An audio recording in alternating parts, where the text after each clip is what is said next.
Doctor Sarvepalli Radhakrishnan एक महान भारतीय दार्शनिक, शिक्षक और राजनेता थे, जिनका जन्म 5 सितंबर 1888 को तमिलनाडु के तिरुत्तनी में हुआ था।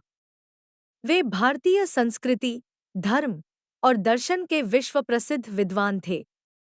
राधाकृष्णन का शुरुआती जीवन बेहद साधारण था। उनके पिता चाहते थे कि वे पुजारी बने, लेकिन राधाकृष्णन की रुचि पढ़ाई में थी। उन्होंने अपनी प्रारंभिक शिक्षा वेल्लोर और तिरुपति में प्राप्त की और बाद में मद्रास क्रिश्चियन कॉलेज से दर्शन शास्त्र में स्नातक किया। उन्होंने भारतीय दर्शन के साथ-साथ पश्चिमी दर्शन का भी गहन अध्ययन किया और भारत के धार्मिक और दार्शनिक विचारों को पश्चिमी दुनिया के सामने प्रस्तुत किया। उनके कार्यों ने भारतीय दर्शन को अंतर्राष्ट्रीय स्तर पर मान्यता दिलाई। राधाकृष्णन ने विभिन्न विश्वविद्यालयों में अध्यापन किया, जिसमें मैसूर विश्वविद्यालय और कलकत्ता विश्वविद्यालय प्रमुख हैं। वे ऑक्सफोर्ड विश्वविद्यालय में भारतीय दर्शन के प्रोफेसर भी रहे।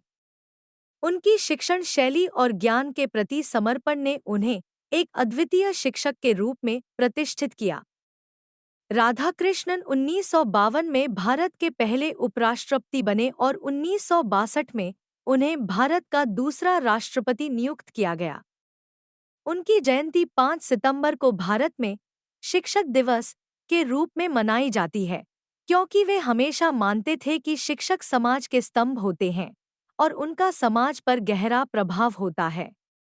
डॉक्टर सर्वपल्ली राधाकृष्णन का जीवन एक आदर्श शिक्षक और विद्वान का जीवन था और उन्होंने अपने कार्यों और विचारों के माध्यम से शिक्षा के क्षेत्र में एक अमिट छाप छोड़ी है।